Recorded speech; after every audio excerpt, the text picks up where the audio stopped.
പറയുമായിരുന്നു ഞങ്ങളുടെ ജിമ്മിയുടെ സഹോദരിമാർക്ക് അവർ ഇത്ര വെച്ച് കൊടുത്തിട്ടുണ്ട്, അത്ര ഒന്നും ഞങ്ങൾക്ക് കിട്ടിയില്ല. പിന്നെ ചേച്ചിയുടെ കളറിന്റെ പേര് പറഞ്ഞ് കുറേ നേരം ആക്ഷേപിച്ചിട്ടുണ്ട്. നമസ്കാരം. കോട്ടയം ഏറ്റുമാനൂർ ജിസ്മോളുടെ ആത്മഹത്യ. 2 പൊടിക്കുട്ടികളെയും കൊണ്ടുപോയി കുട്ടികളെ കൊന്നുവെന്ന് തന്നെ ഞാൻ ഇപ്പോഴും പറയുന്നു. ആത്മഹത്യ ചെയ്തു. അപ്പോ ഈ പറയുന്ന ജിസ്മോളുടെ അച്ഛനും സഹോദരനും വന്നിട്ടുണ്ടായിരുന്നു ഇന്നലെ വന്നിട്ട് അവര് ഉടനീളം പറഞ്ഞൊരു സംഭവമുണ്ട്. അവരുടെ അമ്മായിയമ്മയും ഈ പറയുന്ന ജിമ്മി, അവരുടെ ഭർത്താവായ ജിമ്മിയും അതുപോലെ തന്നെ നാത്തൂനും, ജിമ്മിയുടെ പേര് ജിമ്മി ജോസഫ്, ഈ പറയുന്ന നാത്തൂനും കൂടി നിരന്തരം എന്ത് ചെയ്യുമായിരുന്നു, ഈ പറയുന്ന ജിസ്മോളെ മാനസികമായിട്ടും ശാരീരികമായിട്ടും ഉപദ്രവിക്കുമായിരുന്നു. അതുകൊണ്ടാണ് ഈ പറയുന്ന ജിസ്മോൾ ആത്മഹത്യയിലേക്ക് പോയത് എന്നാണ് ഈ പറയുന്ന സഹോദരനും ഈ പറയുന്ന സ്വന്തം അച്ഛനും പറഞ്ഞത്. പക്ഷെ എന്തുകൊണ്ടാണ് അവരെ ഇങ്ങനെ കുത്തിനോവിക്കുന്നത് എന്നുള്ളതിനെ കുറിച്ചൊരു വ്യക്തത ഇന്നലെ വന്നിട്ടില്ലായിരുന്നു. അതുമല്ല, ഞാൻ കുറച്ചു മുമ്പ് ഇട്ട ഒരു വീഡിയോയിൽ ഈ പറയുന്ന തൂങ്ങി മരിക്കാൻ ശ്രമിച്ചത് അന്ന് മരണം നടന്ന അന്നല്ല, അതിന്റെ തലേ ദിവസമാണെന്നുള്ള ഒരു വാർത്ത വരുന്നുണ്ട്. അതായത് ഈ തിങ്കളാഴ്ച ഇവർ തമ്മിൽ എന്തോ വിഷയങ്ങൾ ഉണ്ടായി. ആ സമയത്താണ് അവൾ അങ്ങനെയാണ് ഈ പറയുന്ന ഫാനിന്റെ ലീഫൊക്കെ പിന്നെ മടങ്ങിയിരുന്നത് എന്നുള്ള ഒരു വാർത്ത വരുന്നുണ്ട്. അതിന്റെ ക്ലാരിറ്റി ഇല്ല. അതിനുശേഷം ഈ പറയുന്ന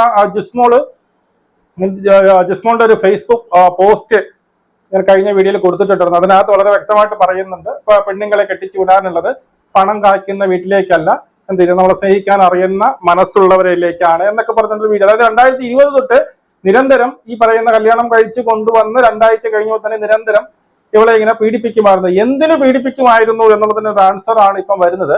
ഈ സഹോദരൻ ഇപ്പം കൊടുത്ത ബൈറ്റിൽ സഹോദരൻ പറയുന്നുണ്ട്, ഈ പീഡിപ്പിക്കുന്നത് മറ്റൊന്നും കൊണ്ടല്ല, ഒന്നാമത്തേക്ക് സാമ്പത്തികം പോരാ എന്ന് പറഞ്ഞുകൊണ്ട്. നിനക്ക് സാമ്പത്തികം പോരാ, അതായത് എന്റെ 2 പെൺമക്കളെയും കെട്ടിച്ചു വിട്ടപ്പോൾ ഇതിനെയും കണ്ടി സാമ്പത്തികം കൊടുത്തു, എന്റെ മോൻ കെട്ടിച്ചപ്പോൾ സാമ്പത്തികം കിട്ടില്ല. പിന്നെ മറ്റൊരു കാര്യം ഈ പറയുന്ന എന്താണ്, സൗന്ദര്യമില്ല, നിറം. ഈ ജിസ്മോൾ കറുത്തിട്ടാണല്ലോ, അതുകൊണ്ട് നിറം. ഇത് രണ്ടും പറഞ്ഞുകൊണ്ടാണ് ഈ പറയുന്ന പീഡനം നടന്നത് എന്നാണ് ഈ സഹോദരൻ പറയുന്നത്. നമുക്ക് അതിലൊന്ന് കേട്ടു നോക്കാം. ഡയറക്റ്റ് ആയിട്ടല്ല ഇൻഡയറക്റ്റ് ആയിട്ട് അവർ പറയുമായിരുന്നു, ഞങ്ങളുടെ ജിമ്മിയുടെ സഹോദരിമാർക്ക് അവർ ഇത്ര വെച്ച് കൊടുത്തിട്ടുണ്ട്, അത്ര ഒന്നും ഞങ്ങൾക്ക് കിട്ടിയില്ല. പിന്നെ ചേച്ചിയുടെ കളറിന്റെ പേര് പറഞ്ഞ് കുറേ നേരം ആക്ഷേപിച്ചിട്ടുണ്ട് അമ്മായിമ്മ. പിന്നെ സഹോദരിമാരെല്ലാം നല്ല രീതിയിൽ ഉപദ്രവം ഉണ്ടായിരുന്നു.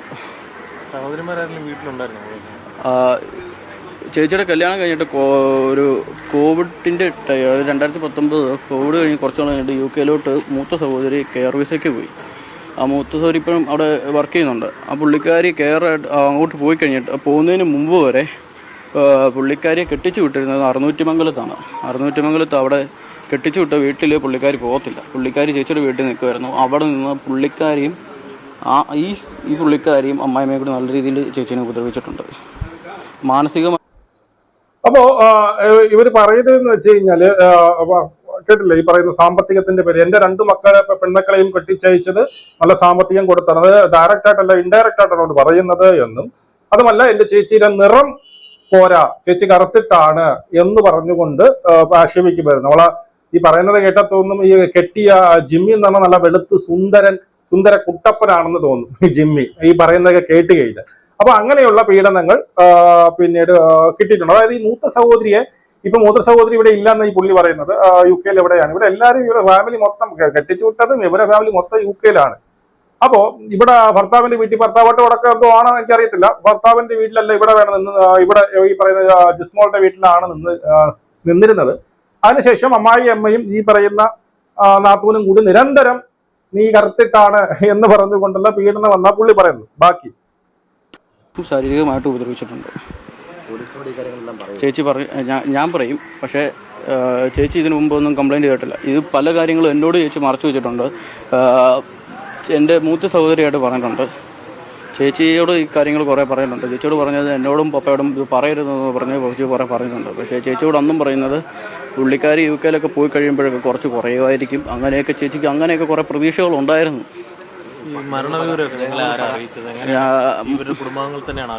അത് മരണവിവരം അറിയിച്ചത് പപ്പ പുറത്താണ്, UK. അപ്പം പപ്പയുടെ അടുത്തോട്ട് വിളിച്ചു. ഈ ജിമ്മിയുടെ അമ്മാവനാണ് വിളിച്ചത്. അമ്മാവൻ വിളിച്ചിട്ടാണ് പറയുന്നത്. അത് എനിക്കറിയത്തില്ല, ഈ ഞായറാഴ്ച വൈകിട്ട് വരെ അപ്ഡേഷൻ ഉണ്ടായിരുന്നു. ഞങ്ങൾ എന്തെങ്കിലുമൊക്കെ ഒരു മീൻസ് എൻ്റെ വൈഫിനാണെങ്കിലും മെസ്സേജ് അയച്ചു. പിന്നെ ചേച്ചിയുടെ ഒരു ഫ്രണ്ട് എനിക്കൊന്ന് മെസ്സേജ് അയച്ചിട്ടുണ്ട്. പുള്ളിക്കാരിക്ക് ഒരു സ്റ്റാറ്റസിന് റിയാക്ട് ചെയ്തിട്ടുണ്ട് 6:11 വരെ. പക്ഷേ അത് കഴിഞ്ഞിട്ട് വേറൊരു ചേച്ചിയുടെ ഫോണിൽ നിന്ന് ആർക്കും ഒരു അങ്ങനെ ഒരു രീതിയിലുമില്ല. ചേച്ചീനെ പപ്പായും ട്രൈ ചെയ്തു. ചേച്ചി വർക്ക് ചെയ്യുന്ന എറണാകുളത്തെ ഓഫീസിലെ ഒരു സ്റ്റാഫും കോൺടാക്ട് ചെയ്തു. പക്ഷേ ആർക്കും ചേച്ചിയായിട്ട് സംസാരിക്കാൻ പറ്റിയിട്ടില്ല. അപ്പോൾ പുള്ളി പറയുന്നത് വെച്ച് കഴിഞ്ഞാൽ ഈ പറയുന്ന നാത്തൂന് വീട്ടിലുണ്ടായിരുന്നു. അപ്പം ഗൾഫിലോട്ട് പോകുമ്പോൾ അല്ലെങ്കിൽ UK പോകുമ്പോൾ അതിനുശേഷം ഈ പറയുന്ന പീഡനം നിർത്തുമെന്നാണ് കരുതിയത്. പക്ഷെ അവിടെ UK പോയിട്ടും അവിടെ നിന്നും പീഡനം തുടർന്നു എന്നാണ് ഈ പറയുന്നത്. അതുമല്ല പിന്നെ ഞായറാഴ്ച വരെ, അതായത് ചൊവ്വാഴ്ചയാണല്ലോ മരിക്കുന്നത്, ഞായറാഴ്ച വരെ ഇവർ തമ്മിലുമായിട്ട് കോൺടാക്ട്സും കാര്യങ്ങളൊക്കെ ഉണ്ടായിരുന്നു. അതുപോലെ ഈ പുള്ളി പറയുന്നുണ്ട് ഈ പീഡന വിവരമൊന്നും ഇപ്പോൾ ചേച്ചി പുറത്ത് പറഞ്ഞിട്ടില്ല. ഇവളുടെ ഭർത്താവിന്റെ ചേച്ചിയുടെ അടുത്ത്, അതായത് ഈ പിന്നെ ജിസ്മോളുടെ മൂത്ത ചേച്ചിയുടെ അടുത്ത് മാത്രം ഒരു ഇങ്ങനെ പറഞ്ഞിട്ടുണ്ട്, ചെറുതായിട്ട് പീഡനം ഇങ്ങനെ കേസ് അവരെ ഇങ്ങനെ കുത്തി നോവിക്കുകയാണ് എന്നൊക്കെ പറഞ്ഞിട്ടുണ്ടെന്നാണ് പുള്ളി പറയുന്നത്. ബാക്കിയും കൂടി കേൾക്കാം. എൻ്റെ ബലമായ സംശയം ജിമ്മിയുടെ കയ്യിലായിരിക്കും ആ ഫോൺ ഇരുന്നത്. പിന്നെ എൻ്റെ മൂത്ത ചേച്ചി പറഞ്ഞത് ചേച്ചിക്ക് ഈ ഓഡിയോയോ മെസ്സേജൊന്നും ചേച്ചി വാട്സപ്പ് ത്രൂ അയക്കത്തില്ല, ഇങ്ങനത്തെ പ്രശ്നങ്ങളൊന്നും. ചേച്ചി മൂത്ത ചേച്ചി രണ്ടാമത്തെ ചേച്ചീനെ, ജിസ്മോൾ ചേച്ചിയാണെങ്കിൽ എൻ്റെ മൂത്ത ചേച്ചീനെ വിളിക്കും, ജസ്റ്റ് ഒരു മെസ്സേജ് അയക്കും, ചേച്ചി എന്നെ ഒന്ന് വിളിക്കാൻ പറയും. ചേച്ചി വിളിക്കുമ്പോഴാണ് ഇങ്ങനത്തെ കാര്യങ്ങൾ പറയുന്നത്. ഇങ്ങനെ പറയുന്നതിനൊരു റീസൺ എന്ന് പറഞ്ഞാൽ കുഞ്ഞേച്ചി പറയുന്നത് ഫോൺ ജിമ്മി ചെക്ക് ചെയ്യും, എന്തെങ്കിലും മെസ്സേജ് ചെയ്തിട്ടുണ്ടെങ്കിൽ അതിൻ്റെ പേരിൽ പിന്നെയും വീട്ടിൽ പ്രശ്നമാകുമെന്ന് പറഞ്ഞു. ഒരുപാട് എപ്പോഴും പൈസ ഇങ്ങനെ ചോദിക്കുക, അങ്ങനത്തെ കേസൊക്കെ ഉണ്ടായിട്ടുണ്ട്. ഞാൻ പറയും, പപ്പ ഓൾറെഡി പറഞ്ഞിട്ടുണ്ട്, എന്നാലും ഞാൻ പറയും. അപ്പോ പുള്ളി പറയുന്നത് കേട്ടല്ലോ. അപ്പൊ പുള്ളി ഈ പറയുന്ന ജിസ്മോളുടെ ചേച്ചിയുടെ അടുത്താണ് ഈ സംഭവങ്ങളെല്ലാം പറഞ്ഞിരുന്നത് എന്നുള്ളതാണ്. അതുമല്ല ഈ ജിസ്മോളിന്റെ കയ്യിൽ ഈ പറയുന്ന ജിമ്മി കൊടുക്കാറില്ല, ഫോൺ പിടിച്ചു വാങ്ങി വെക്കുമായിരുന്നു. അത് ഈ പറയുന്ന മൂത്ത ചേച്ചിയെ വിളിക്കുമ്പോൾ തന്നെ മെസ്സേജ് വഴി ചേച്ചി എന്നെ ഒന്ന് വിളിക്കൂ എന്ന് പറഞ്ഞുള്ളൊരു മെസ്സേജ് ഇടുക, അല്ലാതെ വോയിസ് മെസ്സേജോ അങ്ങനെ കാര്യങ്ങളൊന്നും ഇടാറില്ല. കാരണം ഈ ജിമ്മി ഇതെല്ലാം ചെക്ക് ചെയ്യാം, അതെല്ലാം പരിശോധിക്കുമായിരുന്നു. ഇതൊക്കെ ഞാൻ പോലീസിന്റെ അടുത്ത് പറയും എന്നൊക്കെ പറയുന്നുണ്ട് ഈ പുള്ളി. പക്ഷെ എനിക്കിപ്പോഴും ഒരു കൺവിൻസിങ് ആയിട്ടില്ല. ഈ ഒരു ചെറിയ കുത്തുവാക്ക് കൊണ്ടോ ഇതൊക്കെ കൊണ്ട് ഇത്രയും ഒരു ആത്മഹത്യയിലേക്ക് പോകേണ്ട രീതിയിലുള്ള ഒരു കാരണമാണോ അതെന്ന് ചോദിച്ചു കഴിഞ്ഞാൽ എനിക്കത് തോന്നുന്നില്ല. ഇതിനേക്കാൾ വലുതെന്തൊക്കെ സംഭവിച്ചിട്ടുണ്ട്. പലതും ഇവിടെ മറക്കപ്പെടുന്നു, മൂടിവെക്കപ്പെടുന്നു. ഇതൊന്നുമല്ല യഥാർത്ഥ കാരണമെന്നാണ് ഞാൻ മനസ്സിലാക്കുന്നത്. കാരണം ഇതൊന്നും വലിയ ഒരു ജീവൻ കൊടുക്കാൻ വേണ്ടിയിട്ട്, അല്ലെങ്കിൽ രണ്ട് കൂടെ പിറന്ന അതായത് സ്വന്തം മക്കളെ, 2 മക്കളെ, 2 വയസ്സ്, 5 വയസ്സ്, 4 വയസ്സും 1 വയസ്സും മാത്രം പ്രായമുള്ള 2 മക്കളെ ക്രൂരമായി കൊലപ്പെടുത്താനൊക്കെ ഈ ഒരു ചെറിയൊരു വഴക്കാണോ? ഈ പറയുന്ന അമ്മായിയമ്മ പോരാണോ? അല്ലെങ്കിൽ ഭർത്താവ് ഇങ്ങനെ കുത്തുവാക്ക് പറയുന്നതാണോ? അതൊന്നും എനിക്ക് വിശ്വസിക്കാൻ പറ്റുന്നില്ല. അതൊന്നും അല്ല കാരണം. ഇതൊന്നും അല്ല, മറ്റെന്തോ കാരണങ്ങൾ ഇതിനകത്തുണ്ട്. എന്തുകൊണ്ട് ഭർത്താവ് ഫോൺ വാങ്ങി വെക്കുന്നു? ഇനി അവനും വല്ല മാനസിക അസുഖമാണ്. അപ്പൊ ഈ ഒരു വിഷയത്തിൽ ഇപ്പോഴും ഒരു ക്ലാരിറ്റി വന്നിട്ടില്ല. ഈ ഒരു വിഷയവുമായി ബന്ധപ്പെട്ട് ഇങ്ങനെ ഒരു കുത്തുവാക്ക് പറഞ്ഞുകൊണ്ട് പോയി തൂങ്ങി അല്ലെങ്കിൽ പോയി ആത്മഹത്യ ചെയ്യാൻ അത്രയ്ക്ക് മണ്ടിയാണോ ഈ പറയുന്ന ജിസ്മോള്? പിന്നീട് ഈ പറഞ്ഞ വെൽ എഡ്യൂക്കേറ്റഡ്, പിന്നെ എന്താണ് മുൻ പഞ്ചായത്ത് പ്രസിഡന്റ്, സാമ്പത്തികപരം വലിയ പ്രശ്നമില്ലാത്ത സാമ്പത്തികം, അച്ഛനും സഹോദരങ്ങളെല്ലാം UK-യിലും പല രാജ്യങ്ങളിലായിട്ട് നിൽക്കുന്നു. എങ്ങനെ വേലും ഒരുപാട് ഓപ്ഷൻസ് ഉണ്ട്.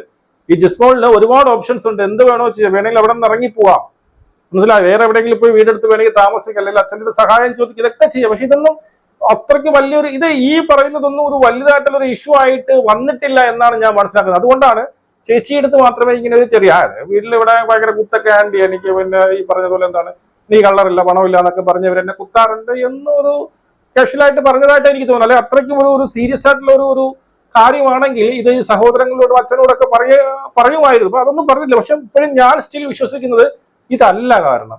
ഈ ജിസ്മോള് ആത്മഹത്യ ചെയ്യാനുള്ള കാരണം ഇതൊന്നുമല്ല. ഇതിനെക്കാട്ട് വലുതെന്തോ സംഭവിച്ചിരിക്കുന്നു. അതാണ് ഇനി പുറത്തു വരേണ്ടത്. നിങ്ങളുടെ അഭിപ്രായങ്ങൾ കമന്റ് രേഖപ്പെടുത്തൂ. നമുക്ക് വീണ്ടും കാണാം. ജയ് ഹിന്ദ്.